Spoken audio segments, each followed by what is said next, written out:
LFP, may I help you? The rich and the privileged have always had their leather-bound editions of pornography in their libraries. And they have their art museums to go to. But Hustler really is the poor man's art museum. Hustler is very much a political magazine as much as it is a sex publication. We're irreverent to the point that we're actually iconoclastic. And we offend people.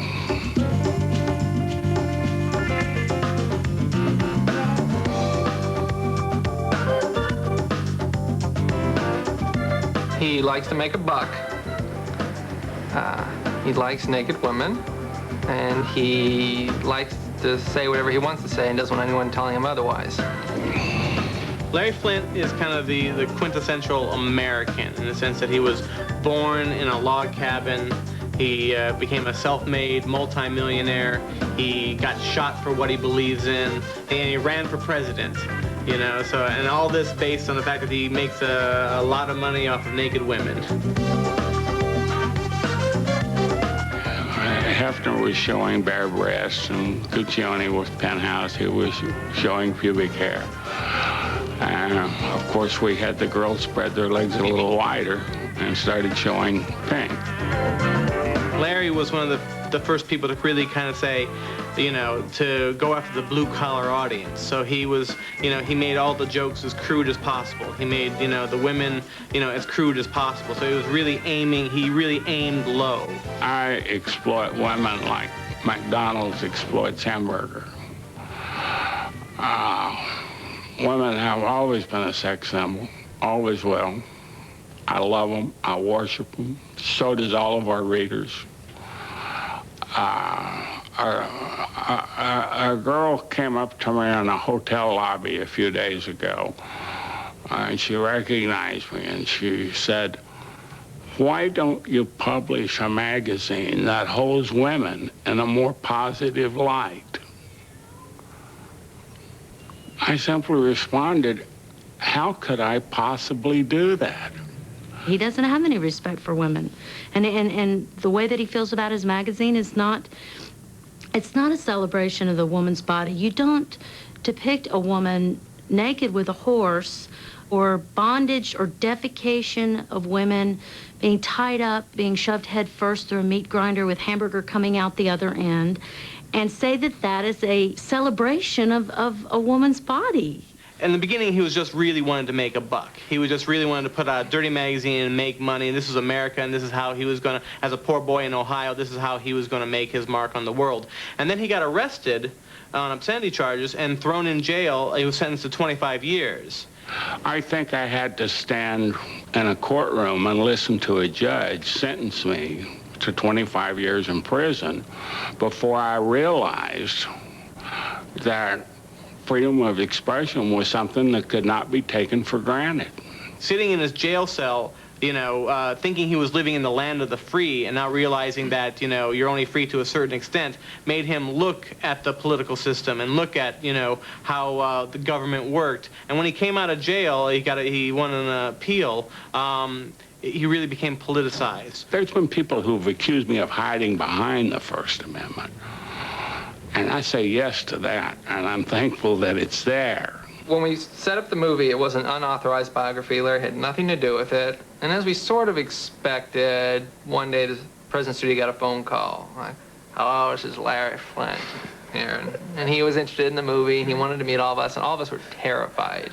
My attorney advised them, you know, that they should be careful about proceeding with the project because I was alive. So Columbia sought to bring me in as a script consultant on the project. After he read our first draft, we were summoned in to meet him, and we were all nervous because, like, you know, we didn't know how he would respond to... He thought he might kill us. Yeah, exactly. How he would respond to seeing his life down on paper. And he just totally, you know, he was like, well, can't imagine anybody who could have done a better job. Actually, his first thing was like, how do you guys know so much about me?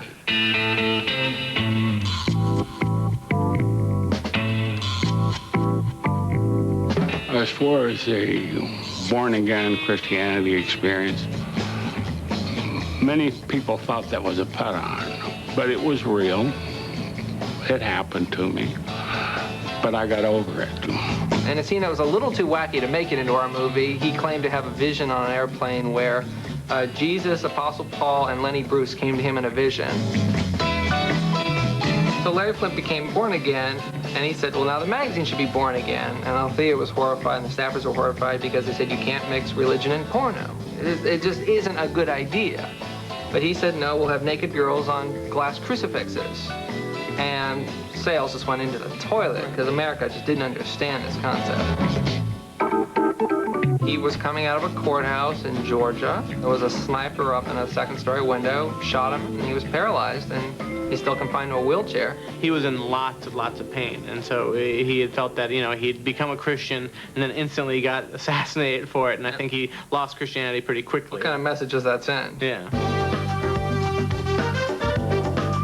We've got a man that's depicting women being tied up, beaten, raped, brutalized, mutilated, tortured, defecated on. We've got him in a movie. In the last scene in that movie is him sitting before a rippling American flag, which represents this country, and appealing to the good people of America as somebody to be pitied or somebody to be worshipped or somebody that should gain respectability for what he's done. She's nuts. She actually called us initially to, you know, she had thought she was in the script or something. She thought the movie was about her. She's a habitual liar. What about my mother? Is my mother in the movie? I'm like, no, she's not, you know, don't worry. She's 31 years old. I've spent maybe 6 weeks with her in her whole life. Now, I understand, you know, she's writing a book about me, a pornographer's daughter or something like that. I don't know where she's getting her material from. I was going to do this book a long time ago, and it's my life. It's my life.